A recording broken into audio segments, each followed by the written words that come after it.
WhatsApp guys, RCB फिर से पहुंच चुकी है फाइनल में। दोस्तों क्या लगता है, हिस्ट्री रिपीट करेगी या फिर इनकी हिस्ट्री कोई और डिफीट कर देगा? वो तो पता लगेगा आगे। लेकिन एबी भाई लेगा फुल मजे। और भाई साहब अब आज भी मजा आएगा। देखते हैं कौन सेलिब्रेशन कैसा था जैसे फाइनल हो।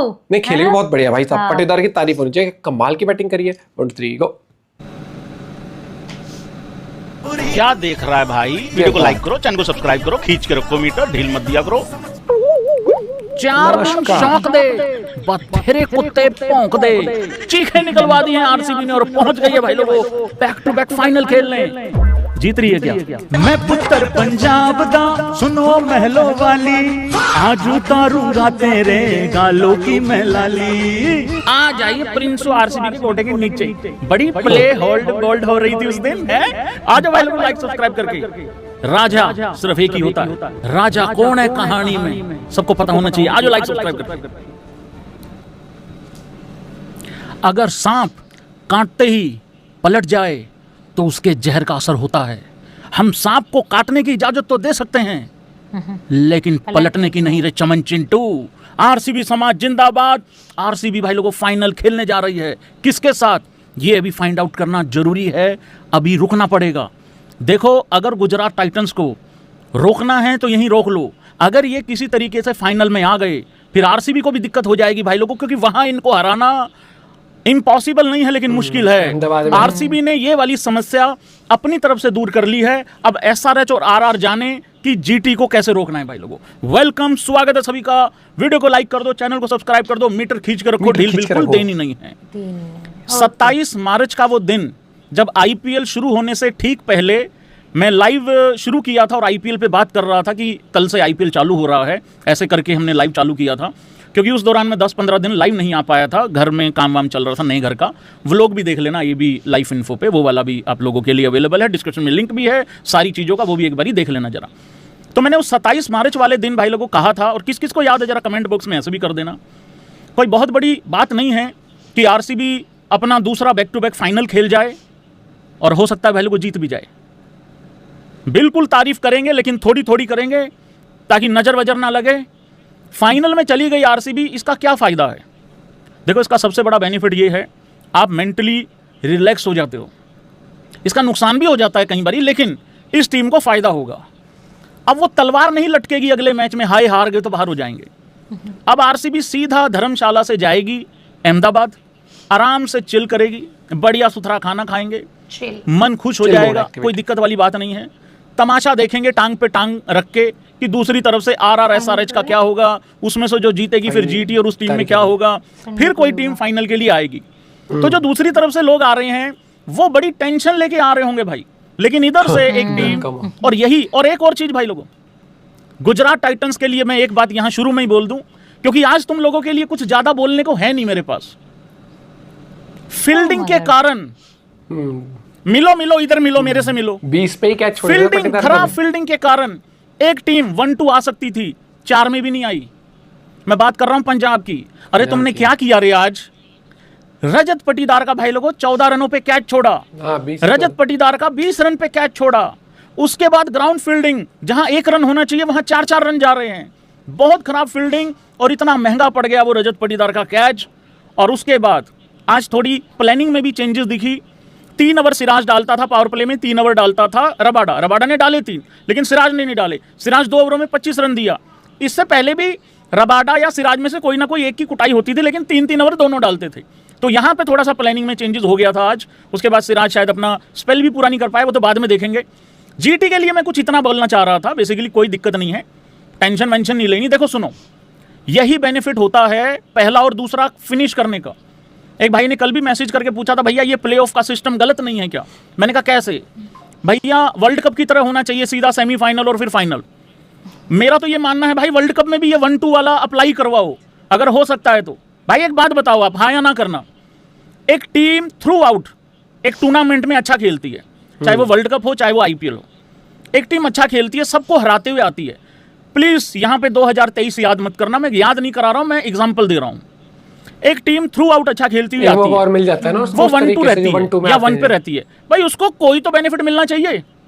तो आज जीटी को यही बेनिफिट मिला है कि इतना खराब करने के बावजूद, इतना घटिया खेलने के बावजूद वो बाहर नहीं जा रहे हैं, घर पे नहीं जा रहे हैं।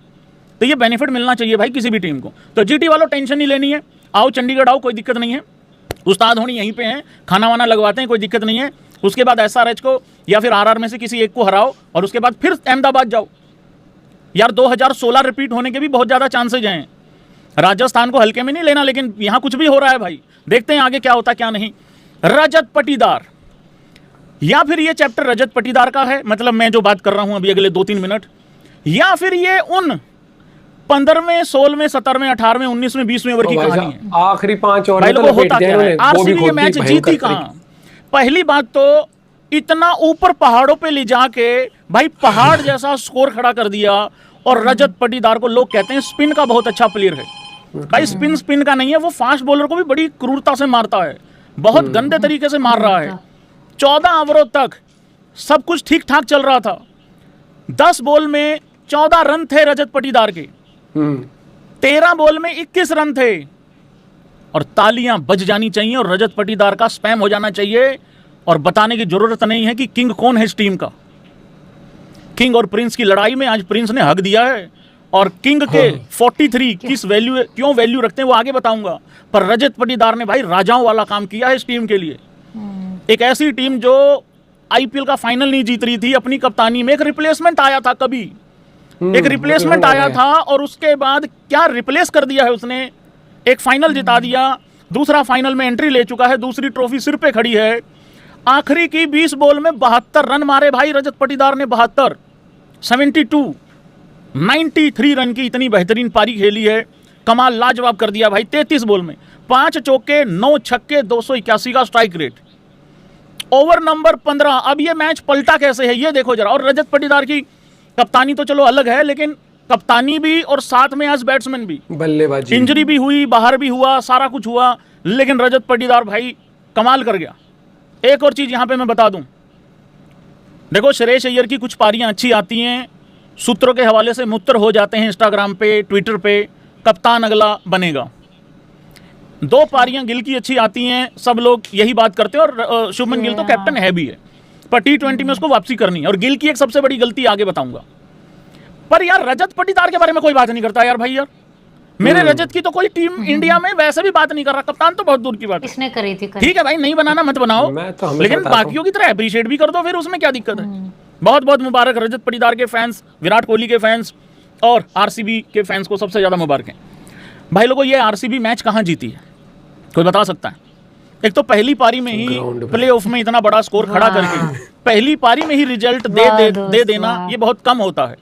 ठीक है, लीग में तो होता है, लीग मैचेस में तो होता है ऐसा, लेकिन प्लेऑफ में इतना बड़ा टोटल आज तक बना नहीं है। स्टैट्स वाली कहानी बाद में लेके आऊंगा। 14 ओवरों तक सब कुछ ठीक चल रहा था भाई लोगों, सब कुछ ठीक। मेरे इधर एक फोटो देख रहे हैं आप, एक फोटो देख रहे हैं, सब कुछ अच्छा जा रहा था, ओके रिपोर्ट थी। 140 रन थे, 140 रन थे 3 विकेटों के नुकसान पे। ओवर नंबर 15, कौन कौन मानता है ओवर नंबर 15 ने इस पूरे के पूरे मैच को पलट के रख दिया, मोमेंटम शिफ्ट कर दिया पूरा और ज्यादा। 2 विकेटें जल्दी गिर गई थी, मतलब बैक टू बैक गिरी विकेटें विराट की और देवदत्त पडिक्कल की।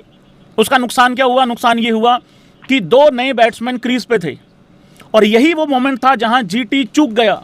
और ये बेस्ट बॉलिंग वर्सेस बेस्ट बल्लेबाजी, और बेस्ट बॉलिंग ही था सामने भी, वो बता दिया आरसीबी ने भी, और आज नहीं बताया, बार बार बताती है। वहां क्या हुआ, कुणाल पांड्या और रजत पाटीदार धीरे धीरे चलते रहे। एक ऐसा स्टेज उन्होंने वहां सेट कर दिया कि आखिरी के 5-6 ओवरों में तोड़ेंगे बहुत गंदे वाला, क्योंकि विकेट्स इन हैंड थी उनके पास। ओवर नंबर 15 कौन कौन कारण मानता है कि हो सकता है आरसीबी इसी वजह से फाइनल में पहुंची हो, अदरवाइज वेट करना पड़ सकता था थोड़ा। ओवर किसका था? ओवर था भाई लोगों ये, क्या नाम है, पूरा नाम भूल गया मैं बॉलर भाई का, कुलवंत भाई का। कुलवंत भाई का ओवर था। इतना प्रेशर कुलवंत पे आ गया, एक कैच वो ऑलरेडी छोड़ चुका था उससे पहले, उसके बाद ग्राउंड फील्डिंग भी बहुत खराब हुई। ओवर नंबर 15 कुलवंत ने गुजरात टाइटन का भाई लोगों अंत कर दिया इस मैच में। 28 रन आते हैं उस ओवर में, 28। आखिरी 6 ओवरों में 114 रन आते हैं भाई, कमाल, हद ही कर दी भाई यार, हद ही कर दी, मतलब नेक्स्ट लेवल कुटाई हुई है।